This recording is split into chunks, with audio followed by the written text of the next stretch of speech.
I just wanted to make a quick video because I wanted to say the reason that I started recording video was that I was watching something when I was not able to get out of the house much in 2013. And I had a lot of time and was just kind of watching like UFO videos and stuff on YouTube. And you know how it like matches up things that are similar in taste or whatever.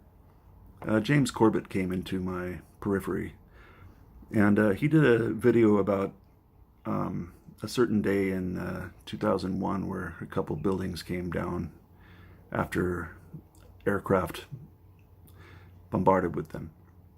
I'm avoiding certain words because things get banned on this medium often because you use certain words. Because I'm about to tell you what you probably already know, which is they came down via demolition. And that's proven. That's proven. They came down via demolition. And that is proven because they had powder from around the site examined by 3 different really prestigious universities. And they all said that it was nanothermite, which is a military-grade explosive from the U.S. military that brought down those buildings. So there's that. And so it made me kind of look at, well, that's not what made me look at it. James Corbett didn't report on that. That's the proof that has come forth right now, and it's being taken to a grand jury in New York sometime soon. Excuse me. So I looked deeply into it back then and found it true.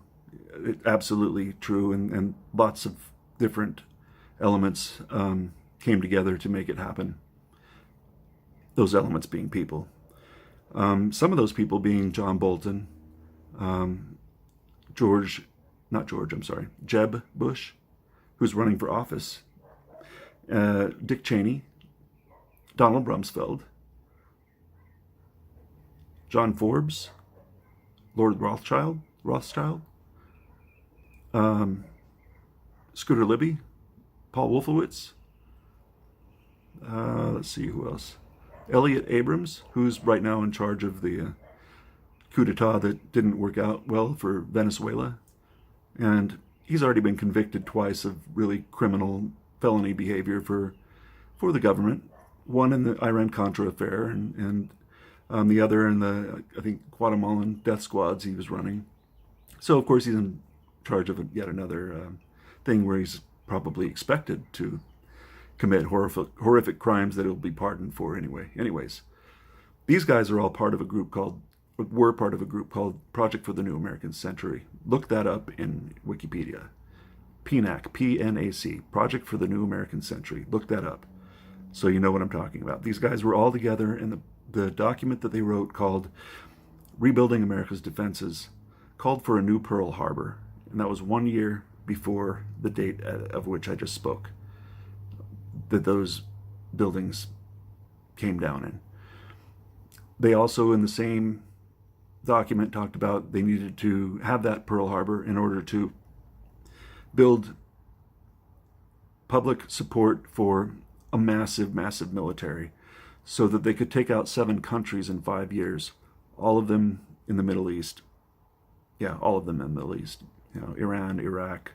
Well, Iran was the last one on the list, but it's Syria, Lebanon, Sudan, Somalia, Libya. And it started with Iraq and it ended with Iran. So he's going after Iran. So although I've wanted to get involved and do video stuff just to try to help with certain things, the fact that he's right in Iran doing this, and the fact that he's only in office until Trump is gone, means to me he's been planning on this for 20 years. That he's not going to leave easily without starting war with Iran. That's been his primary target the whole time. I think, this is just my opinion, I think they invaded Iraq just to have a good placement next to Iran so they could attack Iran. I don't have proof of that. That's just my own theory. The rest of it is solid. Any evidence you want me to produce, just ask for it. Anyways, that's where I got started on stuff, and hopefully that makes things make a little more sense, because I'm not usually, in my life, I haven't been an activist or anything. Even had really long stretches of not paying attention to what's going on in the world at all. But I do feel obligated. And I've felt obligated since I learned that, and other people didn't know that. And ever since, I've been treated like I'm crazy for it.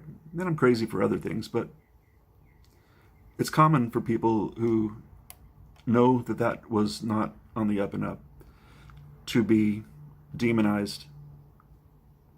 Maybe that's not the right word. Aluminum hat wearing, we get stigmatized, that's the right word. Stigmatized as being crazy. That's more harmful in somebody's life than you can really put into words. It's a matter of basically gaslighting by our US government, because the CIA demonized the phrase conspiracy theorist back in right after Kennedy's assassination. The general public didn't believe the Warren report, which was what they put forward as what happened. Basically, it's like the NIST report was for the date at which I spoke. People didn't believe it.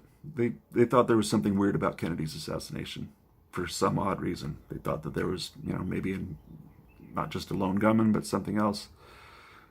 So the CIA, and this has been declassified, so it's well documented that they actually made effort to make people look crazy who were conspiracy theorists.